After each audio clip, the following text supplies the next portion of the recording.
शेर जहन में आ रहा है। लड़कियों को तो ज़माने ने कहा कमज़ोर था, आज उनके पांव नीचे पर्वतों की चोटियाँ। ज़माने के गिरोहों पर मुंह खोलती लड़कियां बहुत अच्छी होती हैं बोलती लड़कियां। आज हमारा ये मंच इतना ही विविध है कि इस सौंदर्य पर कौन ना लहालोट हो जाए। अगर हम एक शुरू के क्रम से चलें तो हमारे बीच इस मंच पर एक चेहरा है जिसे हमारी आपकी भाषा में अंकिता जैन जी कहते हैं।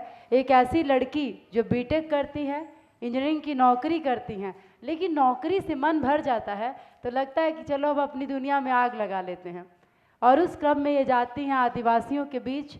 इनका समाज से इश्क इतना गहरा होता है, ये आदिवासियों के लिए सोचती हैं, लड़कियों के लिए सोचती हैं, और पूरी दुनिया में बहुत कम समय में अपने लेखन के लिए एक अलग जगह बनाती हैं। आपके भरपूर तालियों के बीच अभिनंदन हो अंकिता जैन जी का, ज़ोरदार तालियां। आज के टाइम में जब लड़कियां बड़ी होती हैं तो हेलो हाय बेबी कल्चर में अक्सर हम जो चीज़ छोड़ते हैं वो हमारी भारतीयता की जड़ है। इस बीच एक खूबसूरत सी लड़की, स्मार्ट सी लड़की चुनती है भारतीय जीवन दर्शन को, भारतीय मातृत्व दर्शन को, मेंटल हेल्थ केयर के साथ भारतीयता को लेकर, मातृत्व को लेकर जिसकी बात आज पूरी दुनिया में हो रही है, उस भारत भूमि की चेतना को लेकर एक लेखन का स्वर आता है जिसको हमारी आपकी भाषा में डॉक्टर अनन्या अवस्थी जी कहते हैं। ज़ोरदार तालियों के साथ अभिनंदन। इसी क्रम में हम चलते हैं। अक्सर लड़कियों को मॉल में देखा जाता है, अक्सर लड़कियों को घर में भोजन बनाते हुए देखा जाता है, सपने देखते हुए देखा जाता है, लेकिन एक लड़की बैग उठा के जेल के बीच जाती है। एक ऐसी महिला जो जेल के लोगों के बीच जाती हैं, उनकी समस्याएं सुनती हैं, उनके दुखों को समझती हैं, पुलिस के साथ मिलकर उसके क्राइम के गिरोहों को खोलती हैं। ऐसी खूबसूरत वर्तिका नंदा जी हमारे बीच हैं। ज़ोरदार तालियों के साथ स्वागत है। सबसे पहले तो आपके भी जहन में ये बात होगी कि आखिर क्या कारण है कि इन्होंने इस तरह के रास्ते को अख्तियार किया, चुना। सबसे पहले अंकिता जी पर आएंगे। अंकिता जी, आप इंजीनियर थी, लेखन आपका पैशन हुआ, ये पूरा क्रम है, लेकिन सबसे पहले हमारा जो थीम है महिलाओं की कलम की धार, क्या लगता है क्यों ज़रूरी है महिलाओं का लिखना? पहला प्रश्न।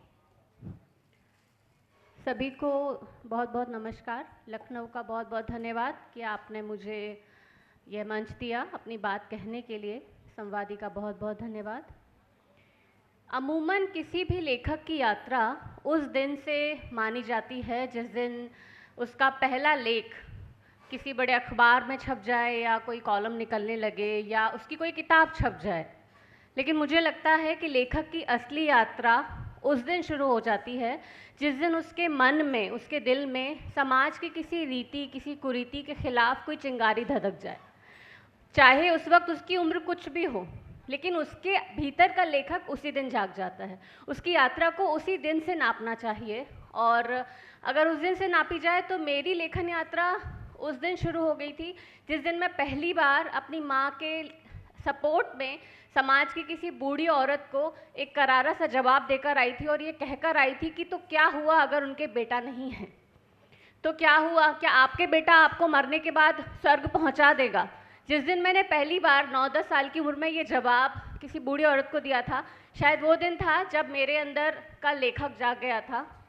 घर की बड़ी बेटियां अमूमन उनके पास ऐसा कोई कंधा नहीं होता जिससे वो अपनी बात कह सकें, जिससे वो अपना रोना रो सकें। उनके ऊपर जो होती है वो उनकी माँ ही होती है, जो ऑलरेडी बहुत सारी चीज़ों से लड़ रही होती है अपने परिवार से, और ख़ासकर ऐसी माँ जिसकी सिर्फ 2 बेटियां हैं, जिसके ऊपर बहुत बड़ा प्रेशर है कि नहीं एक बेटा भी करना है, जिसने अपने परिवार से, अपने पति से, अपने ससुराल वालों से ऑलरेडी एक जंग छेड़ रखी है कि नहीं मुझे अपनी बेटियों को पढ़ाना लिखाना है। मैं क्योंकि एक ऐसे परिवार से आई, एक ऐसे कल्चर से आई, भिंड मुरैना का एक छोटा सा तहसील है जौरा, जहाँ मेरा ददियाल है, जहाँ के हम लोग रहने वाले हैं, जहाँ बहुएं मेरी माँ के बहुत बाद तक भी एक हाथ का पर्दा करती रहीं, और जहाँ बेटियों की एक एक पीढ़ी पूरी निकल गई और वे अनपढ़ रह गईं। मेरी बुआएं पढ़ी लिखी नहीं हैं और हम 14 कज़न सिस्टर्स हैं, जिसमें से सिर्फ 4 ऐसी थी जिन्होंने पढ़ाई लिखाई कर पाई प्रॉपर तरीके से। तो मेरी माँ ऑलरेडी एक लड़ाई लड़ रही थी, तो मैं उनसे क्या कहती, उनसे क्या करती। और मेरी छोटी बहन थी, उसके पास मैं थी, लेकिन मेरे पास थी मेरी डायरी। तो मेरी जो लेखन यात्रा थी वो बहुत छोटे में उसी डायरी से शुरू होते होते कहानियों तक पहुंची। समाज की जिस कुरीति को लेकर हमने लड़ना शुरू किया था, उन्हीं पहले सिर्फ अपने आसपास की लड़ाइयाँ दिखती हैं, फिर जब हम बड़े होने लगते हैं तो हमें हमारे इर्द गिर्द की बहुत सारी लड़ाइयाँ दिखने लगती हैं। पहले हमें लगता है कि सिर्फ हम ही एक हैं जो दुनिया में लड़ रहे हैं, हम ही एक लड़की हैं जिसके ऊपर बहुत सारे पहाड़ टूट पड़े। लेकिन जैसे जैसे हम बड़े होते हैं तो हमें समझ में आता है कि नहीं, हमारे जैसी तो बहुत हैं और उनके अपने अपने बहुत सारे प्रॉब्लम्स हैं, वो बहुत सारे स्तर पे लड़ रही हैं।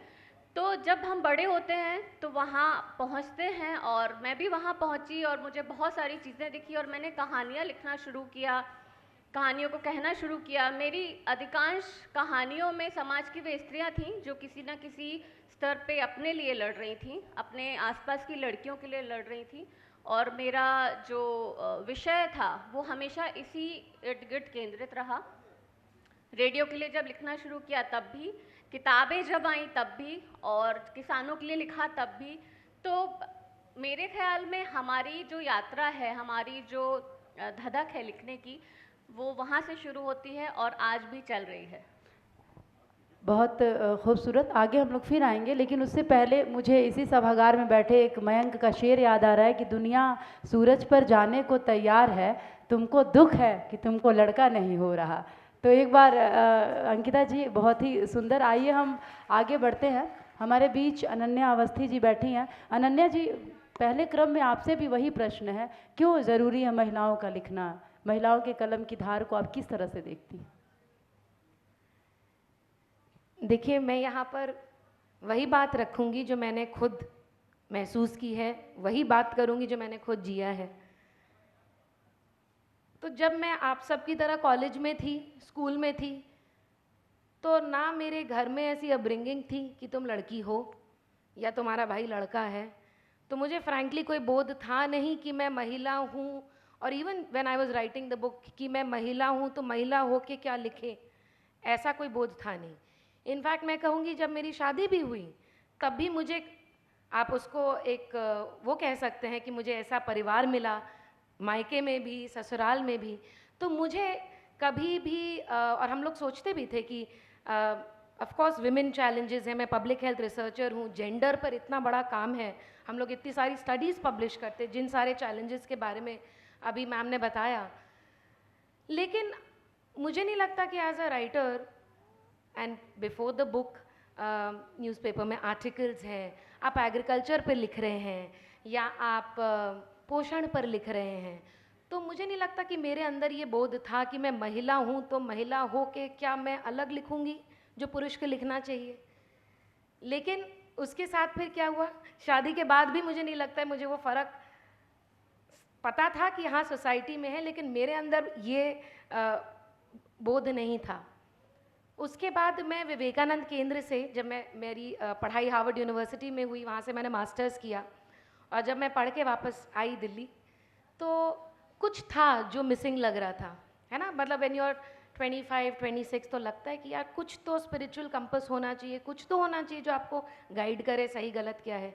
तब मेरा जुड़ा हुआ विवेकानंद केंद्र से। तो दैट एक्सप्लेन्स कि बाद में जाके मैंने किताब क्यों लिखी स्वामी जी पर और स्वामी विवेकानंद के मैसेज पर एंड प्रैक्टिकल वेदांत पर। We can come to the message letter, but मैं एक बात कहना चाहती हूँ, स्वामी विवेकानंद ने तो एकात्म की बात की है। स्वामी विवेकानंद ने कहा है कि आत्मा के स्तर पर और एक मूल स्तर पर हम सब एक हैं।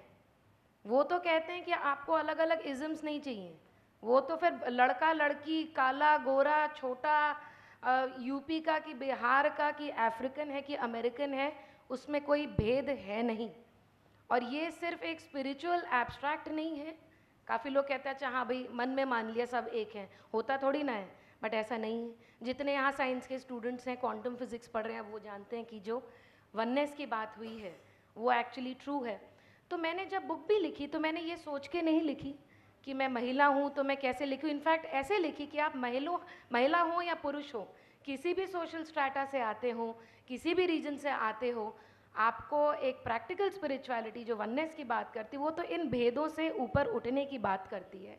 और कल ही मैं भगिनी निवेदिता कॉलेज में वहाँ पर एक नेशनल सेमिनार था, तो वहाँ जाके मुझे लगा कि आपने जब बताया कि यहाँ पर टॉपिक ये है कि विमेन राइटर्स, कि महिलाएं कैसे लिखती हैं, तो मुझे लगा कि देखिए स्वामी विवेकानंद के सबसे फेमस और सबसे बड़ी डिसाइपल सिस्टर निवेदिता थी, भगिनी निवेदिता थी, मार्गरेट नोबल थी। जिनने उनके बारे में पढ़ा है वो जानते हैं कि she was an Irish lady. ना ही वो इंडियन थी, ना ही वो पुरुष थी। और स्वामी विवेकानंद अपना काम किसको दे करके गए? एक महिला को दे करके गए आगे बढ़ाने के लिए। क्यों? क्योंकि कहीं ना कहीं कम से कम वेदांत की जो बात है, जो वननेस की बात है, जो भारतीय दर्शन है, वहाँ पर ये भेद नहीं, मतलब अंदर की तरफ से आपको नहीं मानने चाहिए। बहुत धन्यवाद।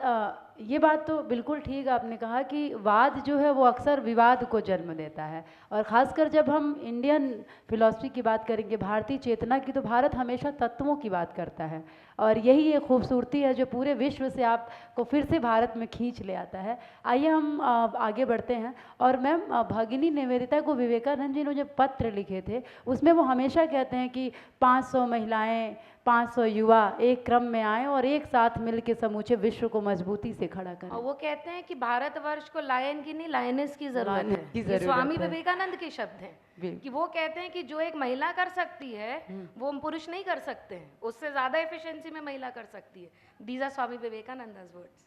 अब आइए बढ़ते हैं वर्तिका नंदा जी पर। वर्तिका जी, आपका लेखन बहुत ही डाइवर्स है, और आप जेल में रेडियो भी संचालित करती रही, और आपने जब तिनका तिनका लिखा और फिर जब किस्सा खाकी का लिखा, तो एक तरफ से आप जेल का भी पक्ष लेती हैं, कैदियों का पक्ष लेती हैं, एक तरफ से आप पुलिस के तरफ से चीज़ें ले आती हैं। लेकिन इससे पहले वह प्रश्न जो सबसे था हमारे सारे पैनलिस्ट से कि महिलाओं की कलम की धार कैसे देखती हैं आप, क्यों ज़रूरी है महिलाओं का लिखना?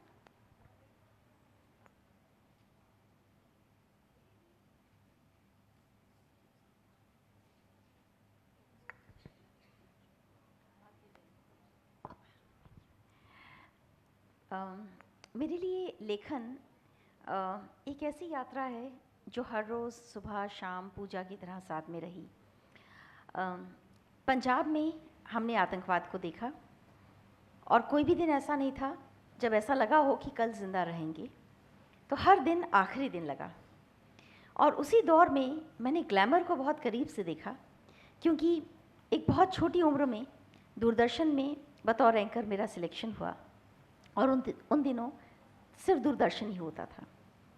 इन दोनों चीज़ों को साथ में चलते हुए देखा, और उसी दौरान जब हम दिल्ली आए तो मैंने देखा कि ना डर ने पीछा छोड़ा, ना ग्लैमर ने पीछा छोड़ा।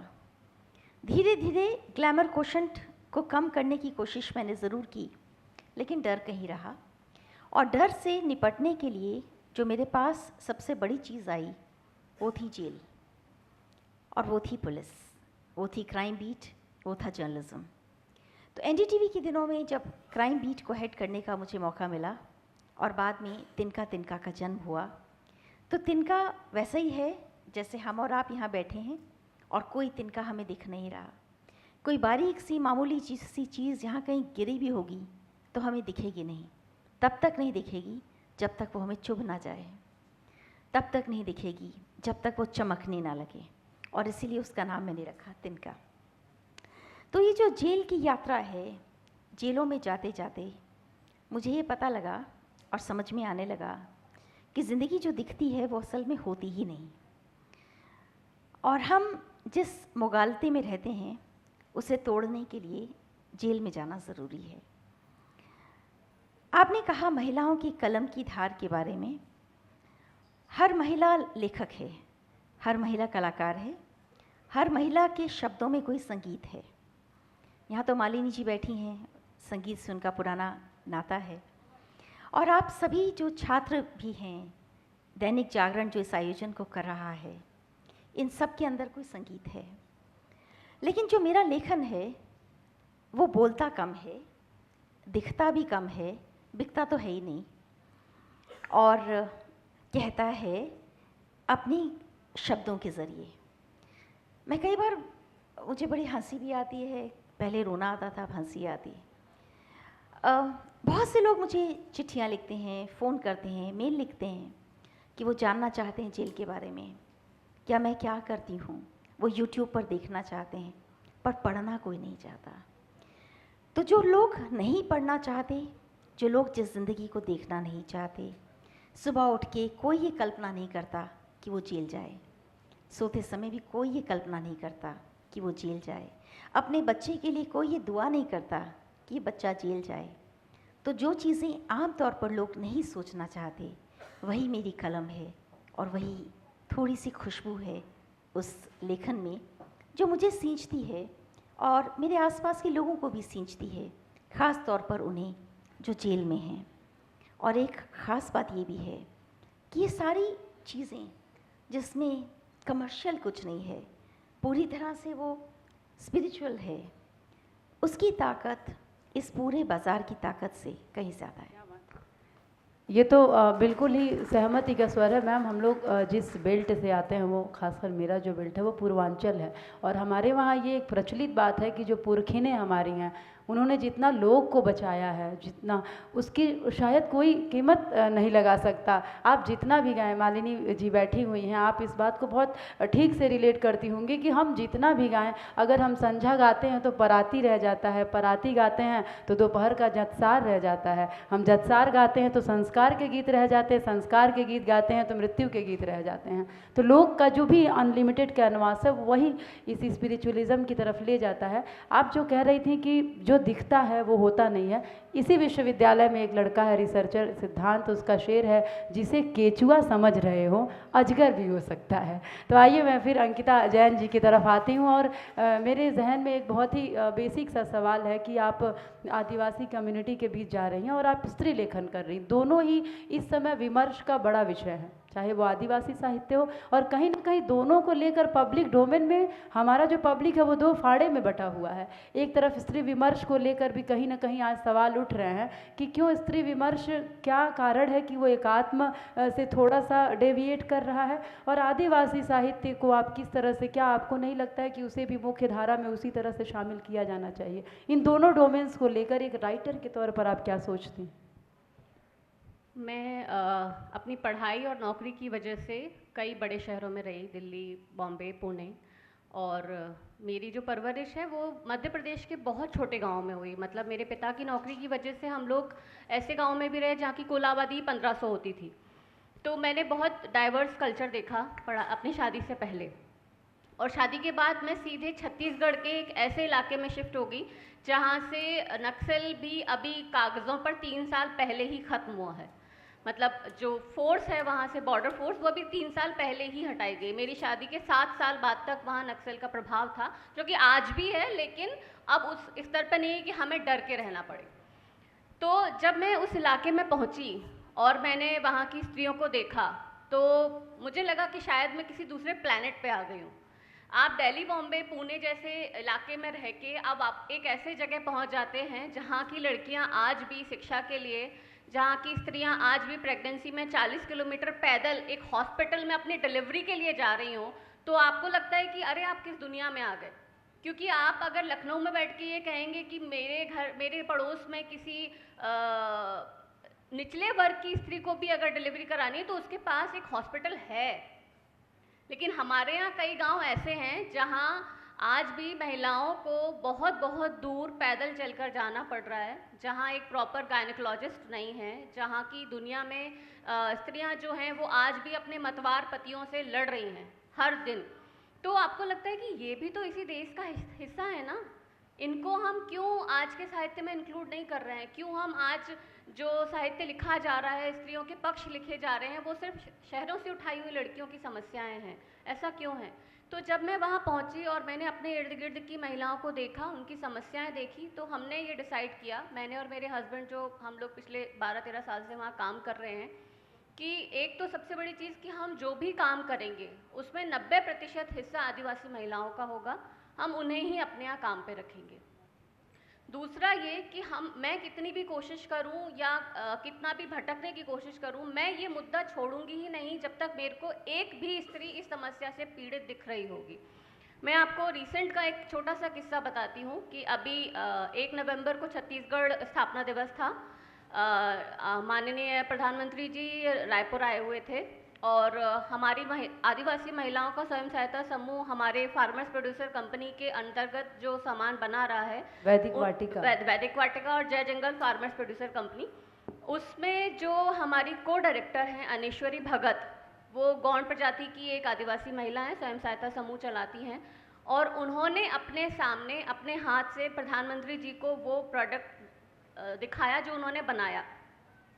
4 साल पहले तक ये महिला अपनी छत पे 3-3, 4-4 दिन तक अधमरी अवस्था में पड़ी रहती थी।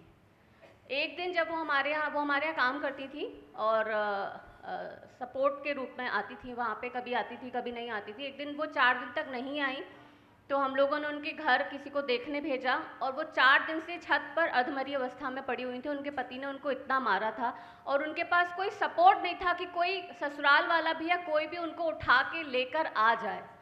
हम उस स्थिति की कल्पना भी नहीं कर सकते आज की तारीख में। हम सोच भी नहीं सकते कि किसी स्त्री के साथ इसी भारत में आज भी ऐसा हो रहा है। उस महिला को हमने हिम्मत दी और सबसे मज़ेदार बात कि आप और हम जिस तबके से आते हैं, हमारे लिए बहुत आसान होता है ये कहना कि डिवोर्स क्यों नहीं दे देते, पुलिस में कंप्लेंट क्यों नहीं करा देते, तुम अपने हक के लिए लड़ क्यों नहीं लेते। आप एक बार वहाँ आकर देखिए कि वो महिलाएं तलाक, अलगाव, पुलिस, इन समस्याओं से किस किस स्तर पर जूझ रही हैं। उनकी समस्याएं अलग लेवल की हैं, वो नहीं कर सकती ये बहुत आसानी से, ये नहीं कह सकते उनसे कि डिवोर्स लेके अलग हो जाओ। It's very difficult for them. लेकिन उस महिला ने हिम्मत की। उसके बच्चे, मेरे भी 2 छोटे छोटे बच्चे हैं, उसके भी 2 छोटे छोटे बच्चे हैं। वो बच्चे उसके पति के घर में रह रहे हैं क्योंकि अगर वो उनको वहाँ से लेके आएगी तो उसके ऊपर अलग तरह का प्रेशर बनेगा। वो हमारे घर में पीछे रहती है, दिन रात मेहनत करती है, अपने बच्चों का खर्चा वो खुद उठा रही है, उसका पति उसके बच्चों का खर्चा भी नहीं उठा रहा। और 4 साल में वो इस लेवल पे पहुंची है कि आज वो अपनी बनाई हुई चीज़ें प्रधानमंत्री को दिखा सके। ये है आज की स्त्री और हमारी ताकत। तो हमें लगता है कि अगर हम एक भी महिला को उस छत से उठाकर उस लेवल तक ले जा पा रहे हैं तो ये हम कर सकते हैं और हम इन्हें इग्नोर नहीं कर सकते, हम इन्हें छोड़ नहीं सकते। इसीलिए मैं अपनी कहानियों में भी आज भी इन महिलाओं को नहीं छोड़ूंगी, इनका दामन नहीं छोड़ूंगी, क्योंकि ये मुझे दिख रहा है। मैं एक लेखक होके ये नहीं कह सकती कि नहीं मैं सिर्फ दिल्ली की कहानी लिखूंगी। अगर मैं खुद को लेखक कहती हूँ तो मुझे हर उस छोटी से छोटी समस्या के बारे में लिखना चाहिए जिसका दामन मैं थाम के रख पाऊंगी, या जो मेरा अपना हिस्सा है, जिसे मैं महिला कह रही हूँ, जिसे मैं साथी कह रही हूँ। तो यही कारण है कि हम आदिवासी महिलाओं को या उस तबके की महिलाओं को या उस इलाके की महिलाओं को नहीं छोड़ रहे हैं और छोड़ना भी नहीं चाहते। वर्तमान समय में भारत सरकार इस दिशा में बहुत ही सराहनीय प्रयास करते हुए दिख रही है। सबको दिख रहा है कि भारत सरकार की तरफ से आदिवासी समाज को मुख्य धारा में ले आने के लिए जो प्रयास हो रहे हैं, हालांकि इस पे बहुत सी बातें हो सकती हैं, बहुत से प्रश्न आते हैं, दोनों तरफ से काफ़ी एफर्ट्स की ज़रूरत है। लेकिन अंकिता जी, आपका काम बहुत सराहनीय है और दैनिक जागरण ने आज इतने अच्छे पैनलिस्ट बिठाए हैं संवादी में। ये निसंदेह बहुत ही खुशी की बात है कि एक डाइवर्स पैनल हमारे बीच बैठा हुआ है। अब हम अनन्या जी की तरफ आएंगे। अनन्या जी, एक बहुत ही महत्वपूर्ण प्रश्न जहन में है। खासकर अभी मैं कुछ दिन पहले न्यूज़पेपर पढ़ रही थी तो मैंने देखा कि ऑटिस्टिक बच्चों का प्रतिशत बहुत अधिक बढ़ा है। उसके पीछे जब हम लोगों ने रिसर्च खंगालने शुरू किए तो हम लोग को मिला कि जो वर्किंग वुमन हैं, जो कामकाजी औरतें हैं, जब वो अचानक से प्रेगनेंसी लीव लेती हैं तो उनके लिए वो इतना अलग एक्सपीरियंस है। परिवार जो है वो संयुक्त ना होकर केंद्रीय परिवार होने लगे हैं। वो अधिक से अधिक हार्मोन के पिल्स ले रही हैं, दवाइयाँ ले रही हैं। उसकी वजह से जो बच्चा है वो बहुत प्रभावित हो रहा है, उनका भी जीवन प्रभावित हो रहा है। तो कहीं ना कहीं जो आपका राइटिंग है, जो आपके मेंटल हेल्थ पे राइटिंग है, वो प्रेग्नेंट लेडीज़ के लिए एक बहुत बड़ा वरदान है। तो आपसे मेरा प्रश्न ये है कि जब महिला गर्भावस्था में है, गर्भवती है, तो उसके लिए किस तरह का आपका लेखन वो सहयोगी हो सकता है और उसके लिए आपके एक लेखकीय सुझाव क्या हैं? किस तरह से मेंटल हेल्थ के दृष्टिकोण से आप सहयोगी हैं?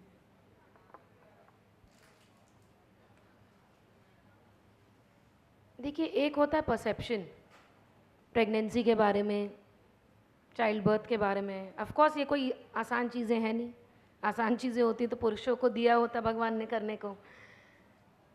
लेकिन मुझे ऐसा लगता है कि प्रेगनेंसी होने से पहले मैंने 10 लोगों से ये सुन लिया था कि प्रेगनेंसी कितनी मुश्किल होती है, कैसे पोस्टनेटल डिप्रेशन हो जाता है, कैसे मेंटल हेल्थ ख़राब हो जाएगी, बच्चा आ जाएगा तो घर पे बंद जाओगी, कुछ नहीं कर पाओगी, अभी जो करना है कर लो। और यही कहानी मैंने शादी से पहले भी सुनी थी। ये तो मुझे भी लोग कहते हैं कि बेटा हंस लो, तुम्हारी शादी होने वाली है। हाँ, बस हाँ, तो यही कहानी पहले भी होती कि अभी जितना पढ़ाई करनी है कर लो। लड़कियों को बोला जाता है ना कि अभी जितना बाहर रह कर के काम करना है वहाँ पर काम कर लो, दिन रात काम कर लो, फिर तो शादी हो जानी है। तो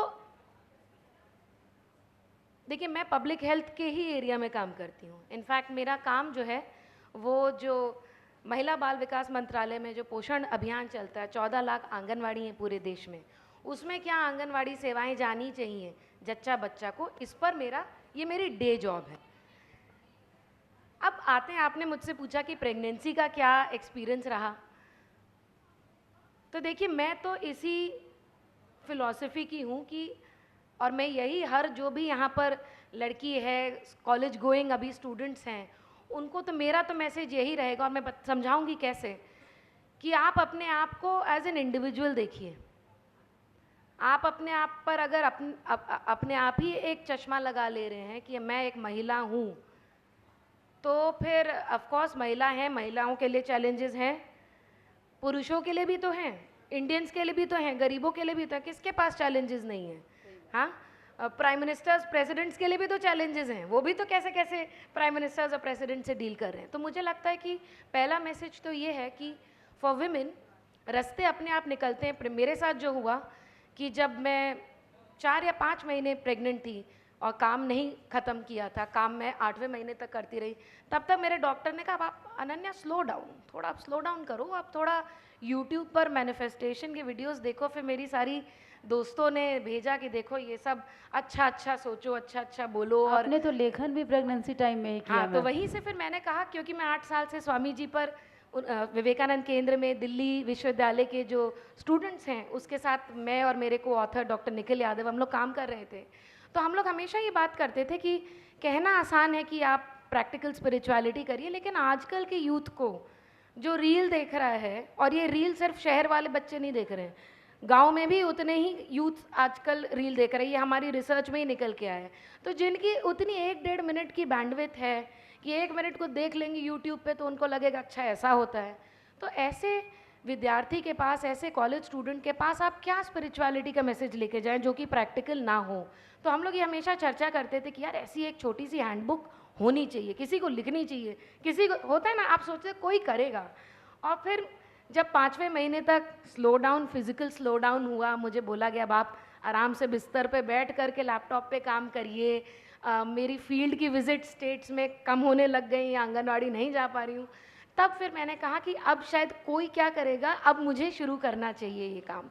तो एज अ प्रेग्नेंट वुमन मैं कहूँगी कि वो जो एक चैलेंज होता है उसको मैंने कोशिश करी कि एक अपॉर्चुनिटी की तरह यूज़ किया जाए, कि जब आपके पास बहुत समय है, आपको घर पे रुक कर के रहना है, अपने होने वाले बच्चे के लिए ख्याल रखना है। और फिर उसके बाद जब मेरा बच्चा पैदा भी हुआ, ये बुक मुझे 3 साल लग गए लिखने में, इसी वजह से, क्योंकि जब वो दोपहर में मैं उसको सुलाती थी तो मुझे 2 घंटे मिलते थे, उसमें मैं लेखन करती थी, क्योंकि मुझे लगा कि ऐसे तो टाइम कभी मिलेगा नहीं।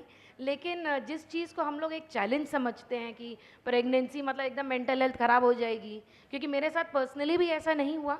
और क्योंकि मेंटल हेल्थ बहुत कुछ आपकी मेंटल फैकल्टीज़ पर डिपेंड होता है, मेंटल फैकल्टीज़ बहुत कुछ परसेप्शन पर डिपेंड करती है, आप किसी चीज़ के बारे में कैसे सोचते हैं।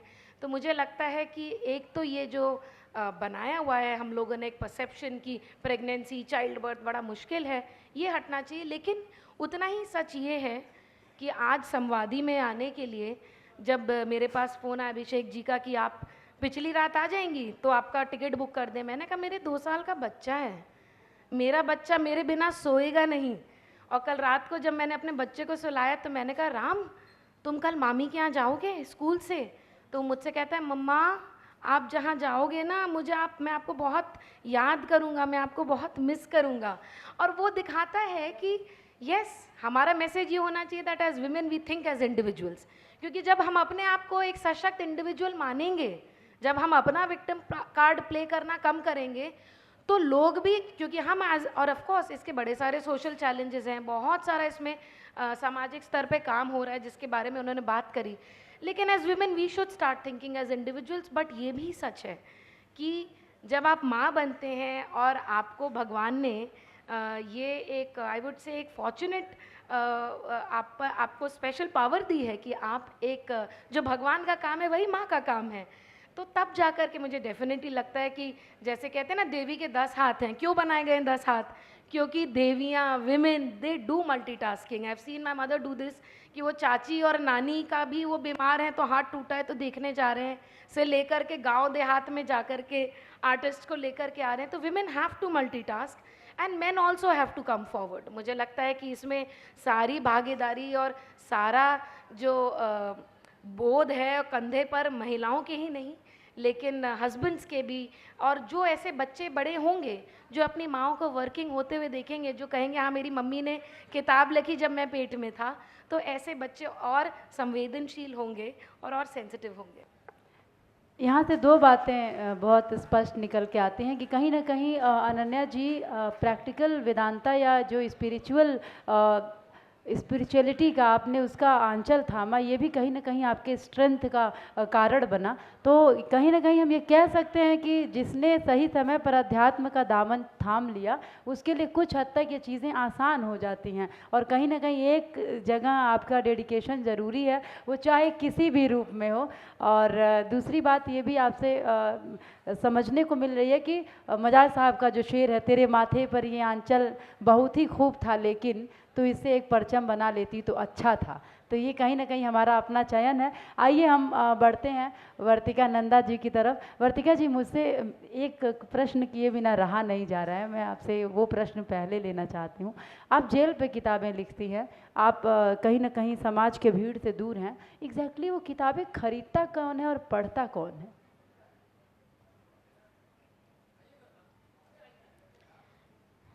मैं शायद दुनिया की पहली लेखक होंगी जो ये कहूँगी कि किताब कोई नहीं खरीदता। सच कह रही हूँ। बमुश्किल आपके लखनऊ में 5 लोगों ने किताब खरीदी होगी, तो आप कहेंगे कि मैं क्यों लिखती हूँ। इसका भी जवाब उतना ही कड़वा है, मैं आपके लिए नहीं लिखती हूँ। मैं आपके लिए इसलिए नहीं लिखती हूँ क्योंकि हम किताब के बारे में मानते हैं कि कोई PR एजेंसी होगी, कोई इसकी मार्केटिंग करेगा, आपको बार बार याद दिलाई जाएगी किताब, कहीं कोई उसकी रील चल रही होगी तो आप पढ़ेंगे, इसलिए वो किताब आपको नहीं दिखती। यहाँ भी तो नहीं, आनंद जी माफ़ कर दें मुझे कहने के लिए, लेकिन एक गंभीर बात यह है कि गंभीर चीज़ों को और दूसरे की ज़िंदगी की तकलीफ़ को आम तौर पर लोग तब तक पढ़ना नहीं चाहते जब तक वो तकलीफ़ उन पर खुद ना आ जाए। मैं बहुत से लोगों को जानती हूँ, जब वो जेल में नहीं गए थे तब उन्हें तिनका नहीं पता था, लेकिन जब जेल में गए तब तिनका उनका सहारा बन गया। अब मैं ये नहीं कहूँगी कि मेरे पाठक जेल चले जाएं और फिर जाके पढ़ें, लेकिन मैं ये ज़रूर कहूँगी कि ये एक चुनौती है, इसलिए कि जब आदमी स्वीकार कर लेता है सच को तो तकलीफ़ कम होती, इसलिए मुझे भी तकलीफ़ कम होती है।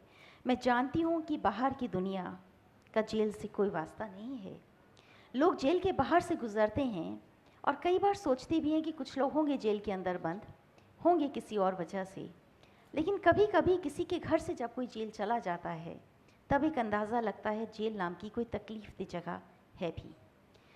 और एक और चीज़ जो मुझे लगती है, यहाँ बहुत सारे स्टूडेंट्स बैठे हैं, स्टूडेंट्स को कई बार लगता है अगर वो स्कूल में हैं तो स्कूल जेल है, कॉलेज में है तो कॉलेज जेल है, जो नौकरी कर रहा है उसे बॉस की वजह से अपना ऑफिस जेल लगता है, कई बार लोगों को घर भी जेल लगती है। दरअसल ये पूरी ज़िंदगी जेल है। ज़्यादातर लोग किसी जेल के अंदर बंद हैं। कई बार हमें पता लगता है, कई बार नहीं पता लगता, लेकिन अगर ईमानदारी से आप अपने अंदर झांकेंगे तो आपको महसूस होगा कि शायद किसी जेल के अंदर आप बंद हैं। एक चीज़ और भी है कि हर किताब बेस्ट सेलर हो ऐसा ज़रूरी नहीं है। जैसे मेरी किताब बेस्ट सेलर नहीं है, लेकिन वो ज़िंदगी की कहानी ज़रूर है। जैसे कि जब तिनका तिनका तिहाड़ पर काम हुआ और मैं थैंक यू सो मच। इस किताब को आपको दिखाना चाहूँगी।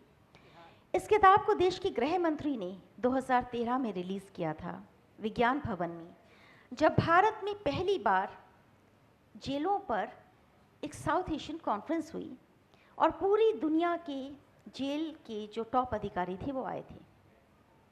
इस किताब के केंद्र में 4 महिलाएं हैं जो जेल के अंदर बंद थीं उस समय, और 12 साल उनमें से एक महिला बंद रही। उनकी कविताएं हैं। आज भी जब लोग तिहाड़ जेल के बाहर से गुजरते हैं तो एक कविता आज भी जेल की उस दीवार पर लिखी है, सुबह लिखती हूँ, शाम लिखती हूँ, मैं इस 4 दीवारी में बैठकर बस तेरा ही नाम लिखती हूँ। फिर एक ये किताब आई, लेकिन इसका जिक्र किस लिए हुआ वो भी मैं आपको बताऊंगी। यह है तिनका तिनका डासना।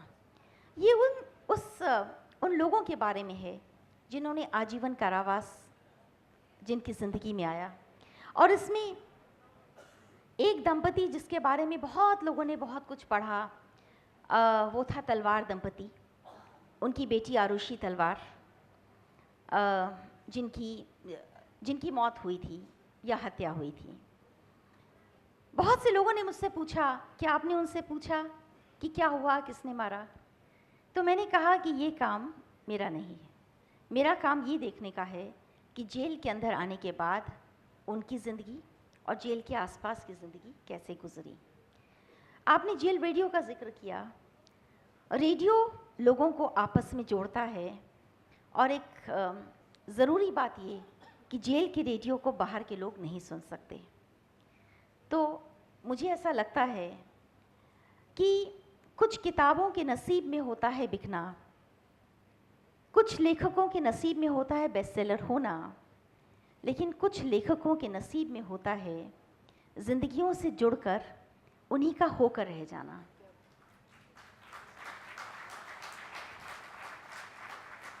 इसलिए अब मुझे ज़रा सी भी तकलीफ़ नहीं होती जब मैं ये देखती हूँ कि ये किताब ना एयरपोर्ट पर है, ना बस स्टैंड पर है, ना किसी साहित्यिक मेले में है। लेकिन सुकून तब मिलता है जब किसी जेल में जाती हूँ, किसी बंदी के बैरक में तकिए के नीचे कुछ कागज़ इस किताब के फटे हुए होते हैं, और जब वो ये कहता है ये जो कविता है ये मेरे भाई या मेरी बहन या किसी और ने लिखी थी, मुझे नहीं पता था कि ये किताब मेरी ज़िंदगी का कोई एक हिस्सा बनेगी। इस देश के बड़े बड़े प्रकाशक, बड़े बड़े वेब सीरीज़ बनाने वाले, बड़े बड़े टेलीविज़न स्टार्स जब कॉमर्स की दुनिया में झांक रहे होते हैं, तब तिनका तिनका लोगों के दुखों को समझ रहा होता है। यही इसकी ताकत है।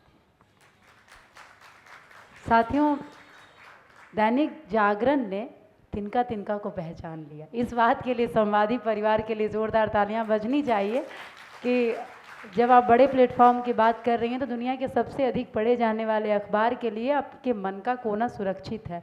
तो कहीं ना कहीं बहुत सारे ऐसे शायर हुए जिनको उनकी कृतियों को आज हम पढ़ रहे हैं। तो वर्तिका जी, आपकी कृतियों का कैनवास अनंत है और शब्द की सीमा भी मौन है, समय भी सीमित है, और बहुत सारे सवाल हर पैनलिस्ट से लिए जा सकते हैं। लेकिन मैं चाहती हूँ कि युवाओं के भी कुछ सवाल आमंत्रित हों, लेकिन हमेशा मन का कोना एक स्पेस होता है। बहुत सी बातें शायद हम नहीं पूछ सकते और लेखक कहना चाहता है या हम पूछ नहीं पाते। तो मैं चाहती हूँ कि एक एक मिनट हमारे सारे पैनलिस्ट अपने मन की बात हमारे संवाद करें हमारे स्टूडेंट से। ये हमारे संवादी का लक्ष्य है। तो सबसे पहले अंकिता जी, और इसके बाद हम एक सीमित समय में विद्यार्थियों का प्रश्न आमंत्रित करेंगे। अंकिता जी। मन का संवाद करना है तो मन तो अथाह है, और आपने पहले ही कह दिया है कि समय बहुत सीमित है। तो अथाह मन के सीमित से समय से कुछ सीमित से शब्द अगर यहाँ कहने हैं तो मैं बस इतना ही कहूँगी कि यहाँ मेरे सामने बहुत सारे स्टूडेंट्स हैं, लड़कियाँ हैं, लड़के हैं, सभी हैं, और हम भी उस दौर से गुजरे हैं, हम भी उस दौर से आगे बढ़े हैं। आप लोग यहाँ क्या सुनने आए हैं, क्या लेने आए हैं, ये तो मैं नहीं जानती, लेकिन मैं बस इतना ज़रूर कहूँगी कि जीवन में अगर कुछ भी कर सकें तो अपने समय का सदुपयोग करके किसी न किसी एक व्यक्ति का जीवन बदलने की कोशिश ज़रूर कीजिएगा। चाहे वो आपके लेखन से हो, चाहे वो आपकी कविताओं से हो, चाहे वो आपके किसी कृत्य से हो, किसी भी चीज़ से हो। अगर आप ऐसा कर सकते हैं, अगर आप ऐसा बन सकते हैं, तो शायद आपका अपना जीवन सफल हो जाएगा। अवस्थी जी ने एक बात कही अभी कि हम सभी एकात्म हैं, हम सभी स्त्री हो या पुरुष, हमें खुद को उस चीज़ से ऊपर उठाना चाहिए। और मेरी बिटिया का नाम सर्वात्मिका है, सर्वात्मिका जैन उसका नाम है, जिसका अर्थ भी वही है सर्वात्मिका का कि एक आत्मा जो सर्व हो, सर्व की एक आत्मा, जो जैनिज्म का सार भी है कि जो हम हैं, मैं जैन धर्म जो है वो आत्मा, किसी भी व्यक्ति को आत्मा मानता है, वो उसको स्त्री या पुरुष नहीं मानता। मैं एक ज्ञानानंद स्वभावी आत्मा हूँ जिसका अपना ज्ञान है, अपना आनंद है, अपना स्वभाव है। लेकिन आज दैनिक जागरण के मंच से मैं ये बात भी कहना चाहूँगी कि जहाँ विवेकानंद जी से लेकर आज तक हम सर्व की, आत्म की, स्त्री पुरुष को एक मानने की बात कर रहे हैं, वहाँ आज भी महिलाओं के नाम के साथ लेखिका ही लिखा जाता है, लेखक नहीं लिखा जाता। इंग्लिश में ऐसा कोई वर्ड नहीं है जहाँ राइटर का कोई पैरेलल वर्ड हो जो महिलाओं के लिए इस्तेमाल होता हो। वहाँ राइटर ही होता है, वहाँ क्रिकेटर ही होता है, वहाँ पोएट ही होता है, पोएटेस होता है। अब हम बना सकते हैं लाइनेस भी होता है ऐसे तो, लेकिन अगर हम कोई लेखक है और हम ये कहते हैं कि हमें सर्वात्म की बात करनी चाहिए, तो हमें महिला लेखकों के साथ, नाम के साथ भी लेखिकाएं की जगह लेखक ही लिखना शुरू कर देना चाहिए। शायद वो एक बहुत बड़ा बदलाव होगा और वो इस मंच से शुरू हो तो क्या खूब बात होगी। तो मैं बस यही कहूँगी सीमित शब्दों में कि हमें भी एक ही कैटेगरी में रखें, हमें भी लेखक माने। बहुत धन्यवाद अंकिता जी। बिल्कुल, महावीर जैन भी कहते हैं प्रस्तरेषु अपि प्राणा हसन्ति, पत्थरों में भी प्राण है। और बहुत खूबसूरत बात आपने कही, हमें समान तरह से देखा जाए और निसंदेह आगे हम प्रयास भी करेंगे। दैनिक जागरण से मेरा निवेदन भी है कि महिलाओं के लिए लेखक शब्द का इस्तेमाल हो। अब मैं अनन्या जी की तरफ आऊँगी, आपके मन का कोना दर्शकों के साथ।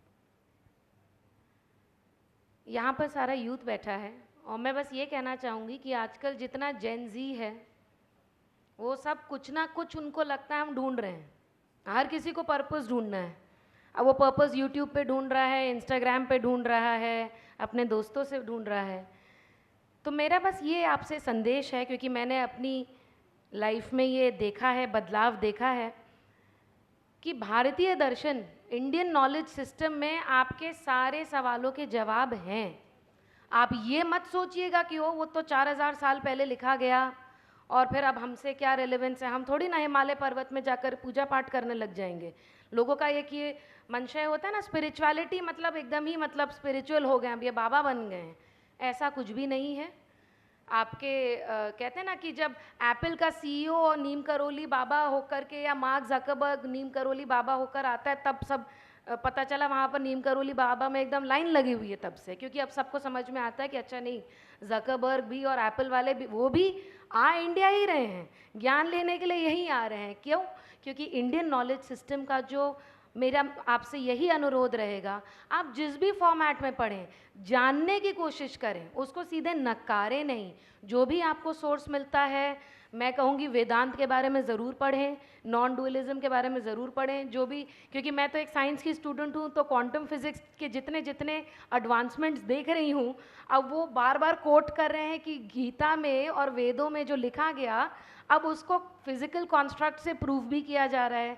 तो जितने साइंटिफिक एडवांसमेंट्स हैं वो लोग कोट कर रहे हैं वेद को और वेदांत को। तो मैं आप सारे जेनजी को यही कहूँगी, जो पर्पस ढूंढ रहा है, जो ढूंढ रहा है कि मुझे क्या करना चाहिए, क्या सही है, क्या गलत है, वो कोई ना कोई रास्ता ज़रूर ढूंढे। अपने मम्मी पापा से ही भले ही पूछें, आप ओरल ट्रेडिशन से सीखें, लेकिन कोई ना कोई ऐसा माध्यम ढूंढिए जिससे आपको भारतीय दर्शन, इंडियन फिलोसॉफिकल थॉट के बारे में ज़रूर पता चले, और ऐसा ढूंढिए जो आपको प्रैक्टिकली अप्लाई कर सकें।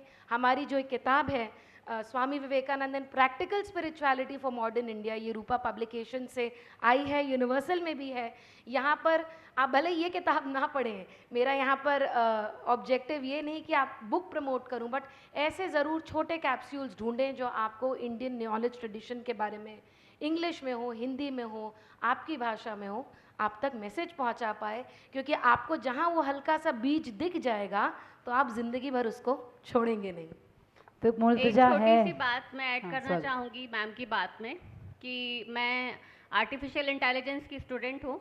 15 साल पहले मैंने एआई पे काम किया था सीटेक पुणे में, और 15 साल में एआई का जो बदलता रूप मैंने देखा, वो मुझे आज ये बताता है, आज ये समझाता है कि जैन बच्चे जो होते हैं उन्हें बचपन से पाठशाला भेजा जाता है और अध्यात्म की तरफ जोड़ा जाता है। तो हम लोगों ने, और जब हम अध्यात्म पढ़ते पढ़ते विज्ञान को बहुत ज़्यादा पढ़ते हैं, समझते हैं और AI पढ़ लेते हैं, वो भी उसके शुरुआती दिनों में, तो इन 15 सालों में मुझे जो समझ में आया वो ये कि current sign is a child who is exploring himself. मतलब बच्चा जो होता है ना, वो मिट्टी का ढेला उठा के देखता है कि इसमें भी कुछ मज़ेदार होगा, बट एक्चुअली मिट्टी का जो ढेला है उसकी जानकारी किसी न किसी के पास पूरी है। तो भारतीय वेद, भारतीय ज्ञान, हमारे पुराण, हमारी कहानियाँ सिर्फ एक कहानी नहीं है, उसमें अपना एक बहुत बड़ा सार है। तो जो भी यूथ यहाँ बैठा है वो एक बार सिर्फ इस नज़रिए को समझने की कोशिश करना कि आज का जो विज्ञान है वो एक ऐसा बच्चा है जो अपने आप को एक्सप्लोर कर रहा है, और कहीं ना कहीं बाद में जाके आज से 50 साल बाद जब आपको ये पता चलेगा कि अरे ये बात तो हमारे पुराणों में, हमारे वेदों में, हमारे ज्ञान में, भारतीय ज्ञान में बहुत पहले कह दी गई थी, तो आपको अपने आप को मूर्ख ना लगे, अपने आप को आप बेवकूफ़ ना समझे कि हमने क्या मिस कर दिया जीवन में। ये हमें आज पता चल रहा है जब हम उस उम्र से गुजर चुके हैं। तो हमेशा रिबेलियस फॉर्म में रहने की जगह थोड़ा सा पढ़ने की कोशिश करना। अगर आप वाकई पढ़ेंगे तो आपको समझ आएगा कि आपने अभी तक कितना कुछ मिस कर दिया। पूरे विश्व की ज्ञान धाराएं नदियां हैं और भारत उसका एक समंदर है, समुद्र है, सब आके यही मिलना है। इसलिए आप लोग एक बार इस समुद्र में गोता जरूर लगाएं, निसंदेह आप कुछ और बन के निकलेंगे। अब चूंकि हम समय के सीमा के वक्ष पर खड़े हैं, प्रश्न भी लेने हैं, लेकिन मैं आती हूँ मन के कोने के लिए वर्तिका जी के पास।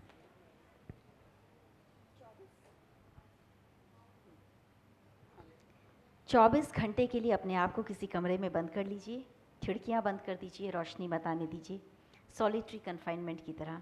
फ़ोन को बाहर रख दीजिए, किसी से संवाद मत कीजिए, और एक सूची बनाइए। पिछले 10 दिनों में, 20 दिनों में, 1 महीने में कितने झूठ बोले थे, कितनों का दिल दुखाया था, कितनी हेराफेरियाँ की थी, कितने नाजायज़ काम किए थे। और 24 घंटे बाद जब आप बाहर निकलेंगे तो आप एक बदला हुआ इंसान होंगे।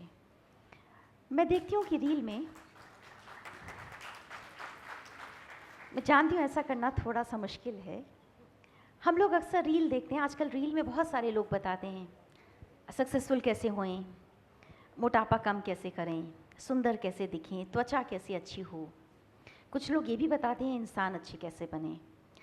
अच्छा इंसान बनने के लिए शोर की ज़रूरत नहीं है, चुप्पी की है। तो किसी एक दिन चुप रहिए और ये भी सोचिए कि ऐसे कितने लोग हैं जिनके आप काम आ सकते हैं बिना फेसबुक पर उसका प्रचार किए। अगर आप किसी एक व्यक्ति के भी काम आ गए लेकिन आपने उसका प्रचार नहीं किया, मौन में आप किसी के काम आए और मौन में ही आपने समझ लिया कि अब तक के जीवन में आपने कई चीज़ें वाकई गलत की थी।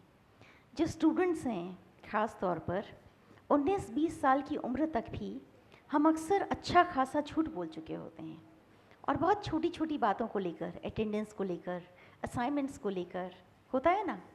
और जब हम बड़े होते हैं तो बड़े होते होते में अगर एक दिन हम अपना लेखा जोखा लगा लें तो हम अचंभे से भर जाएंगे। तो बस मौन है, मौन की ताकत है, किसी और के काम आने की एक खुशी है, और प्रचार से कहीं आगे जाकर एक शांत जीवन अगर हम जी पाए जो किसी और के काम आ सका तो बस सब कुछ पा लिया समझिए। बहुत ही खूबसूरत बातों के लिए, खूबसूरत सत्र के लिए और इतने प्यारे पैनलिस्ट बिठाने के लिए दैनिक जागरण संवादी परिवार हिंदी है हम परिवार का बहुत धन्यवाद। अब सीधे आपके प्रश्नों की तरफ आते हैं। अधिकतम 3 प्रश्न हम ले रहे हैं, तो आप में से जो लोग प्रश्न करना चाहते हैं उनका स्वागत है।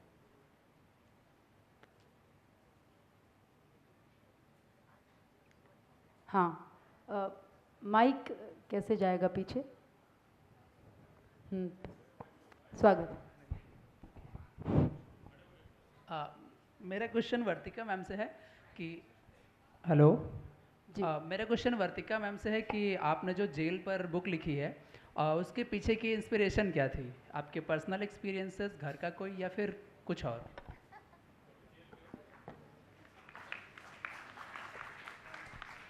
अपने दुख से दुखी होकर लिखना भी कोई लिखना हुआ? क्या बात।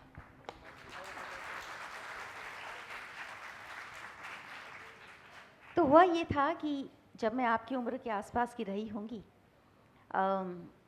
और उस दौर में टेलीविज़न चैनल्स प्राइवेटाइज हो रहे थे, जी न्यूज़ और फिर एनडीटीवी। तो एनडीटीवी के दिनों में क्राइम बीच को बहुत करीब से देखने का मौका मिला, और अक्सर मैं देखती थी कि पुलिस ने किसी को पकड़ा, कोर्ट में पेशी हुई और वो व्यक्ति जेल के अंदर चला गया। तो ये जो 1.5 मिनट की कहानियाँ होती थीं, जिसमें हर रोज़ शाम को, तकरीबन हर शाम को आता था मेरी स्टोरी के साथ वर्तिका नंदा एनडीटीवी के लिए, तो मुझे लगता था कि वो स्टोरी करने के बावजूद अधूरापन रह गया, क्योंकि वो एक व्यक्ति था जो जेल में गया। वहाँ स्टोरी जहाँ ख़त्म हो रही थी, वहीं पर मेरी कुछ जिज्ञासा थी, पर उससे ज़्यादा सरोकार था। तो ये सरोकार मुझे जेल के अंदर ले गया, और मैं ऐसा जेल के अंदर गई कि मैं निकल नहीं पाई। और किसी का प्रश्न? हाँ, स्वागत है मैम। एक प्रश्न है, जैसे आपने अभी बात किया मैम, आप खड़ा होकर प्रश्न पूछें प्लीज़। हाँ मैम अभी आपने बात की कि लेखिका और लेखक के विषय में, कि एक लेखिका को लेखक लिखा जाना चाहिए। तो मेरा प्रश्न ये है कि अगर लेखिका लेखक लिखने के लिए, मतलब इस तरह की बात हो रही, तो क्या हम लेखक का अनुकरण नहीं कर रहे? क्या हम लेखक तक अपने लक्ष्य को नहीं रख रहे? और सर मैम उसमें एक चीज़ और, कि क्या लेखिका शब्द में अपना एक सशक्त मानक नहीं हो सकता कि एक लेखक अपने आप को लेखिका लिखने के लिए मजबूर हो या विचार करे? बहुत सुंदर सवाल है आपका, लेकिन असल में आप मेरी बात का सही अर्थ समझे नहीं। मेरे कहने का अर्थ सिर्फ डिफरेंस जो हम क्रिएट करते हैं शब्दों से, उसको ख़त्म करने का था। मेरा अर्थ ये नहीं है कि हमें जब भी स्त्री और पुरुष की जो करंट में हम जिसे फेमिनिज्म कहते हैं, लड़ाई कहते हैं, तो मैं हमेशा कहती हूँ कि असल में हमें लड़ने की ज़रूरत है ही नहीं। स्त्री को आगे बढ़ने के लिए कभी भी पुरुष को नीचा दिखाने की या उसे कमतर साबित करने की ज़रूरत है ही नहीं। ईश्वर ने 2 अलग अलग एंटिटी बनाई है। मैंने जब अपनी किताब मैं से माँ तक लिखी थी, जो गर्भावस्था में स्त्रियों के जो फीलिंग्स हैं, जो इमोशंस हैं, उनके ऊपर थी, उसमें मेरे पास जब मैं वो लिख रही थी तो मैंने बहुत सारी महिलाओं के इंटरव्यूज़ किए थे, बहुत सारी डॉक्यूमेंट्रीज़ देखी थी। एक डॉक्यूमेंट्री में मैंने पढ़ा था कि साइंस में ये बताया जाता है कि एक माँ अगर अपने बच्चे को 4.5 साल तक, मतलब शेर का बच्चा भी अपने बच्चे को 4.5 महीने तक अपनी छाती से वो माँ लगा कर रखती है। और यही बात सदगुरु ने एक बार अपने एक प्रवचन में कही थी कि एक माँ अगर अपने बच्चे को 4.5 साल तक अपनी छाती से लगा कर रखे तो उसका मानसिक विकास बहुत ज़्यादा होता है। ये बात पुरुष के लिए नहीं कही गई। सारी सृष्टि में गर्भ और जन्म की जो ताकत ईश्वर ने दी है वो मादा को दी है, पुरुष को नहीं दी। तो मैं कभी भी ये नहीं कहती कि स्त्री को बेहतर साबित करो, स्त्री को ऊपर रखो, पुरुष को नीचे रखो। मेरा अर्थ लेखक या लेखिका से नहीं था। मेरा अर्थ ये था कि हमें डिफ्रेंशिएशन कम कर देना चाहिए, हमें बांटना कम कर देना चाहिए। हमें पहले ही ये नहीं अलग कर देना चाहिए किसी के नाम के साथ कि ये तो, अरे ये तो लेखिका ऐसे क्या। मुझे एक बात बताइए, अभी हमने वर्ल्ड कप जीता है, कितनी महिलाएं हैं आज की तारीख में जो क्रिकेट देख रही हैं? मैं खेलने की बात नहीं कर रही हूँ। यहाँ कितनी लड़कियां हैं जो क्रिकेट देख रही हैं? हार्डली 6 या 7 हाथ उठे हैं। और कितने बॉयज़ हैं जिन्होंने वर्ल्ड कप देखा? आप खुद हाथ देख लीजिए। मैं डिफ्रेंशिएशन की बात कर रही हूँ कि हमें वो जो लाइन है ना स्त्री और पुरुष की, उसे बीच से हटाना पड़ेगा। पहले ही नाम अलग करने पड़ेंगे। हमारे पास सदी का महानायक है, महानायिका नहीं। हम बहुत सारे मेल लिरिसिस्ट को जानते हैं, फीमेल लिरिसिस्ट को नहीं। हम बहुत सारे एक्टर्स जो बेस्ट फेस बने हुए हैं उनको जानते हैं। तो जो डिफ्रेंशिएशन है मैं उसको कम करके दोनों को इक्वली लाने की बात कर रही हूँ। लेखक या लेखिका से मेरा अर्थ सिर्फ इतना ही था। आखिरी प्रश्न।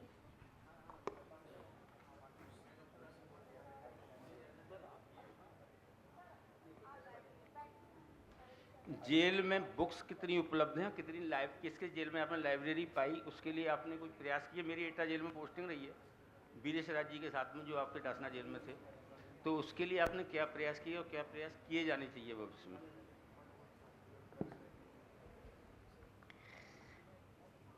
मैंने जो प्रयास किए उसे कहना उचित नहीं होगा। क्या होना चाहिए वो एक लंबी फहरिस्त है। जेल आपको कुछ देती नहीं है, जेल आपसे लेती है, और जेल को देने के लिए हम सब बहुत छोटे हैं। जितना दें उतना कम, लेकिन जेल को देने के नाम पर हम कंजूस भी हो जाते हैं, हम बहुत छोटे हो जाते हैं, जेल से ज़्यादा छोटे हम खुद हो जाते हैं, क्योंकि हमें लगता है जब जेल में देंगे तो मिलेगा क्या। मुझे एक तस्वीर बड़ी पसंद आई थी कोरोना के समय में, सोशल मीडिया पर बड़ी वायरल हुई थी। 6 लोगों के हाथ में 2 केले थे और उन्होंने 7-8 लोगों को दिए थे। उसमें बहुत सारे लोग खड़े हैं और 2 केले उनके हाथ में थे। ऐसा ही जेल के साथ भी होता है।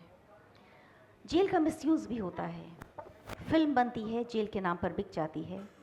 वेब सीरीज़ बनती है, जेल के नाम पर बिक जाती है। जेल वहीं की वहीं रहती है।